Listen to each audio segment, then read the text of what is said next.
Way to go, Tic Tac! That's how you punch. Wakanda forever! Now, you wouldn't have heard of me. Let me put you on hold. Dance off, bro! He's a friend from work! I can do this all day. Yeah, I know. What up, guys? It's Dom, and welcome back to another movie review. Today we are going over and ranking Gran Turismo.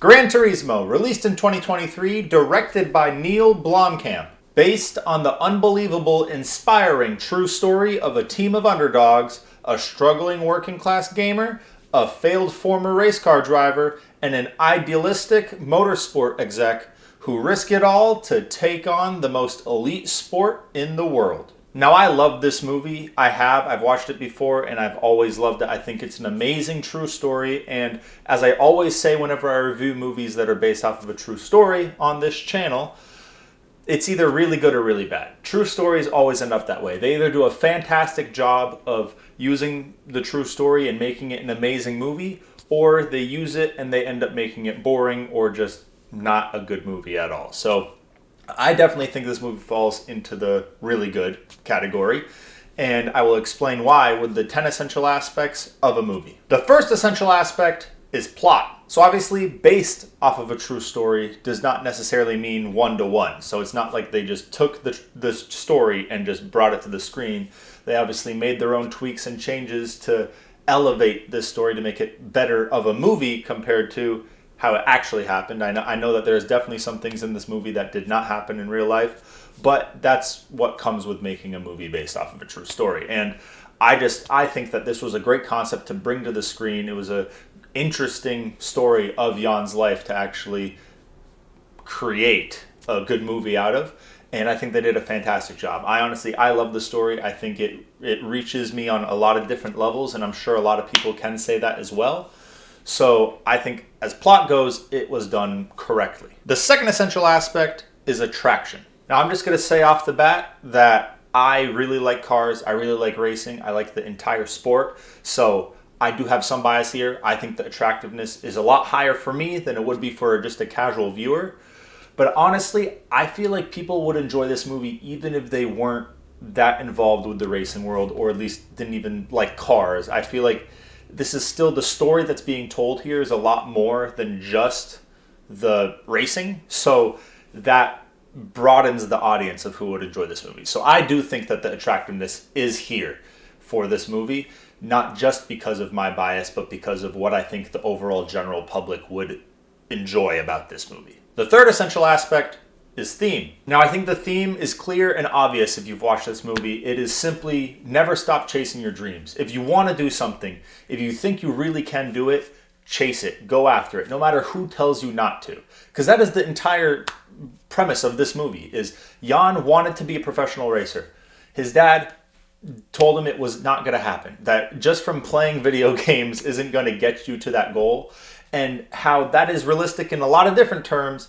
What happened here is a rare occasion and it worked out for Jan, but let's broaden this spectrum a little bit and just say it's not this specific scenario, but you're just chasing, even if it's a very simple dream. Someone tells you can't, don't let them discourage you. You always want to chase your dreams. You want to become the person that you want to be, and there's obviously going to be obstacles with that. So never just turn away from your dreams just because someone said so. That's the entire theme of this movie, and I think it's really well shown and a really good theme to choose. The fourth essential aspect is dialogue. Now, the dialogue wasn't perfect in this movie. There was definitely some things that I've noticed, but the conversations had between Jack and Jan that actually mattered to the story a significant amount, they were done really well. I think the chemistry that they had really showed through the screen and brought this extra element to watching this movie of you feel the connection between these two and you want to see the story unfold. Because a lot of the times, if movies that have a significance like this one, like the big theme that it has, if the characters don't really sound like they mean what they're saying, it could really be thrown off. But here, I feel like David Harbour, in his role of Jack, knew how to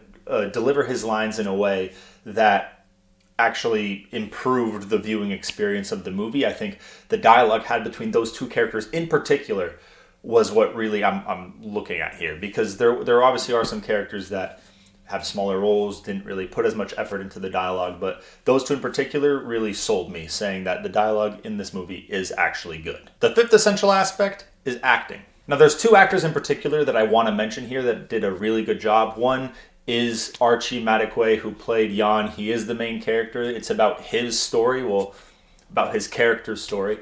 And he did a really good job of showing me that he is this young kid with big dreams, going against the odds and succeeding in what he wanted to do. And if he didn't do that well, the movie would not be as well regarded as it is now. So that was obvious that he did a good job. But I also want to talk about David Harbour. Now, he was more of a side character. He was one of the main, but kind of a side character. And honestly, I liked his acting the most in this movie, and I really think that I enjoyed his backstory almost more than the main story, just because of his portrayal of the character. I think the amount of emotion he brought to playing Jack is an amazing job. I think he did what every actor really should do when it comes to an emotional role like that, and that's getting the viewer invested and engaged in their story. It almost makes them feel like a real person instead of just an actor playing them because of how well he did. So that's why he was definitely one I had to mention. Same with Archie. I think they both did a really good job of kind of bringing the story to life with their acting. The sixth essential aspect is cinematography. Now, I actually think the cinematography is good on both ends here. Visually, the movie obviously looked good, but there was sections of the movie where they kind of brought the actual Gran Turismo video game aspect to the screen and like showed the overlay, showed what position he's in over the car like it would be in the video game. And I think that is a really cool addition to it, that obviously the movie's based off of a video game, so they wanted to reference the video game in that way, and I think they did it to the best of their ability, and it actually turned out looking good. But also emotionally, I think they did really good in cinematography. I think the connection that I had with the characters, not just because of the acting, but because of the story being told, really got me invested. So when those emotional scenes came, I did feel it. Because of the connection I had, I definitely got emotional, and that is help with the acting, with the plot, with everything. Overall, the movie did a really good job of connecting me with the characters to get me to that emotional state. The seventh essential aspect is editing. So this movie is 2 hours and 14 minutes long, and usually I would say anything over 2 hours could be a little too long for movies, but I feel like the story being told here needed that extra bit of time. They needed to be able to fully envelop the audience with the characters, fully complete the story in a way that makes sense and is still legitimate towards the based off of a true story part of this movie.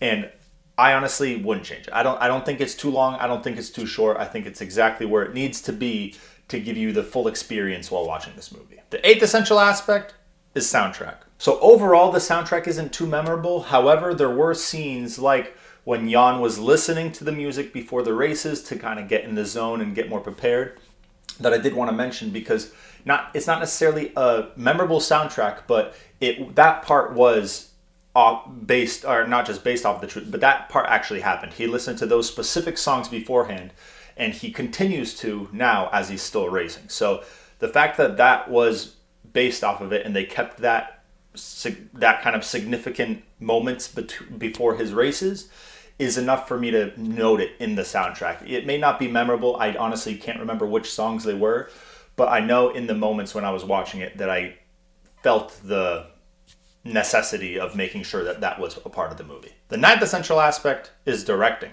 So I feel like it's the director's job to take these previous 8 essential aspects, put them together to make a movie that's worth watching. And the director of this movie is Neil Blomkamp, and he's previously directed 4 movies, and they were District 9, Elysium, Chappie, and Demonic. And I've never watched any of those previous movies, but I mean, he definitely improved to that point. I saw their average ratings and what IMDb kind of gave them, and they did seem lower than what I would assume this would be. He definitely improved, and he was the good man for the job because he did a really good take on this true story. And the 10th essential aspect is time. Now, for me, this definitely stands the test of time. I mean, I watched this movie originally when it came out. I watched it again later, and I watched it again to review it. And I'm sure I'm going to watch it again later down the line.